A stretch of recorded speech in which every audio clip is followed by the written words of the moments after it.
De ceux qui m'ont envoyé des messages, m'ont posé beaucoup de questions sur l'usage de certains mots et tournures. Je vous remercie d'abord pour cette confiance et cette considération. Dans vos messages, l'inquiétude et le doute étaient plus sur deux mots, à savoir le mot négationniste et négativiste. Avant d'expliquer la différence entre ces deux mots ou deux concepts, je vais préférer d'abord mettre les bases sur le mot terminant en isme.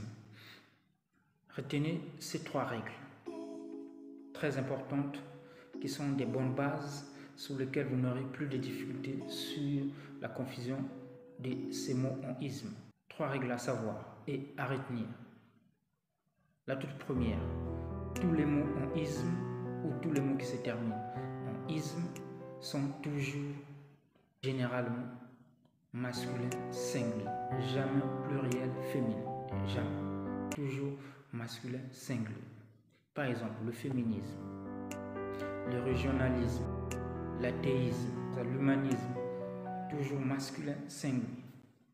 Deuxième règle, tous les mots en isme font toujours allusion soit à une doctrine religieuse, économique, culturelle, artistique, morale ou philosophique. Par exemple, nous avons l'idéalisme, une doctrine philosophique d'Emmanuel Kant qui était basée sur les sentiments idéaux pour améliorer la vie ou la condition humaine. Nous avons le fascisme, idéologie des fascistes avec Mussolini en Italie.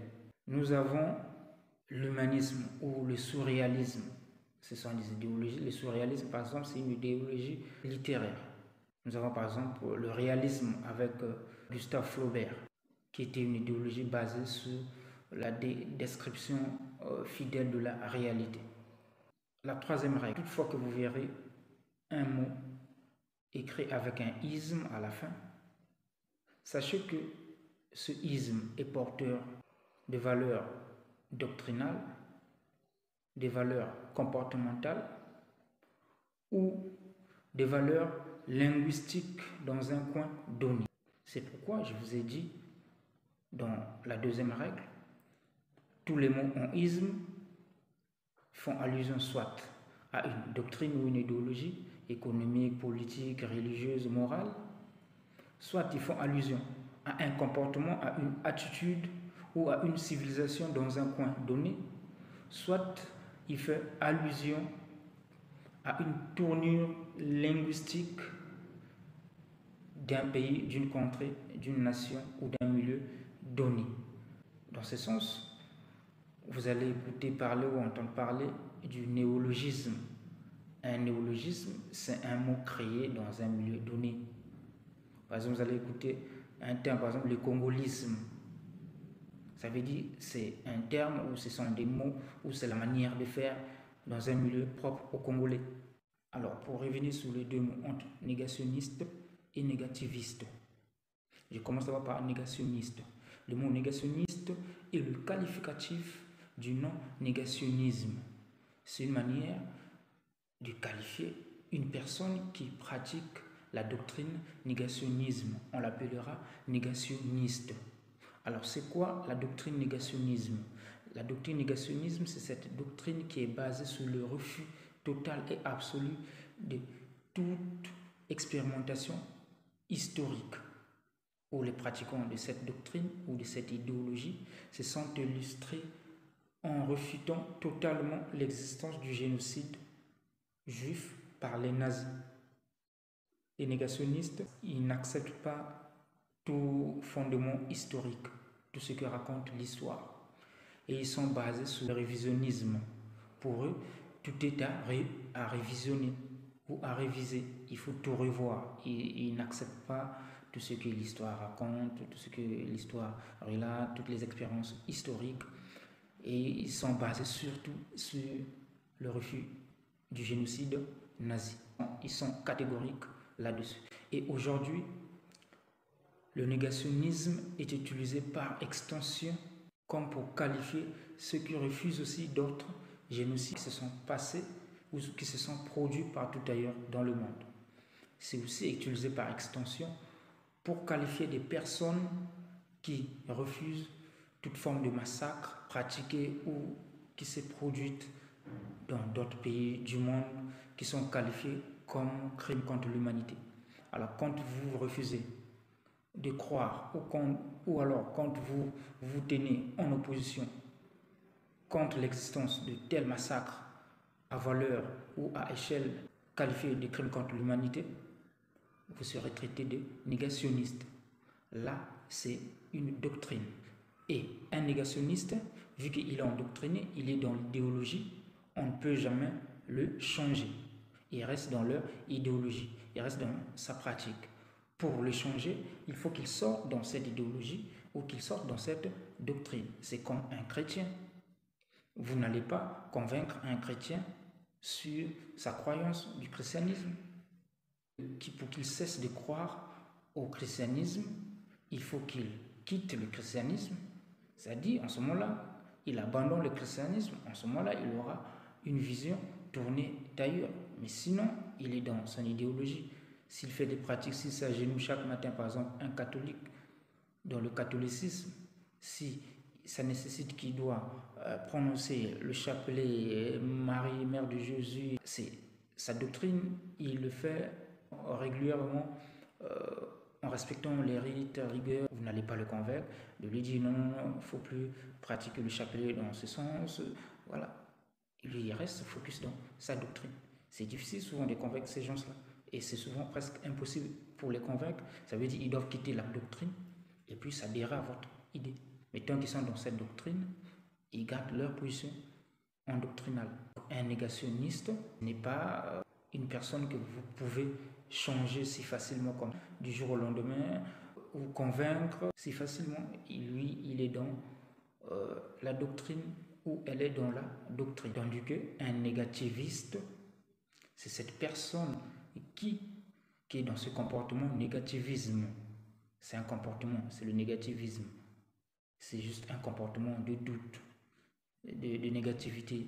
Ce sont des attitudes de peur. Il est incapable peut-être, il voit que réaliser ceci, c'est trop grandiose, je serai incapable, je ne suis pas capable de le faire, ça dépasse mon entendement. Du coup, il dégage cette énergie négative. Ces personnes, on les appelle les négativistes.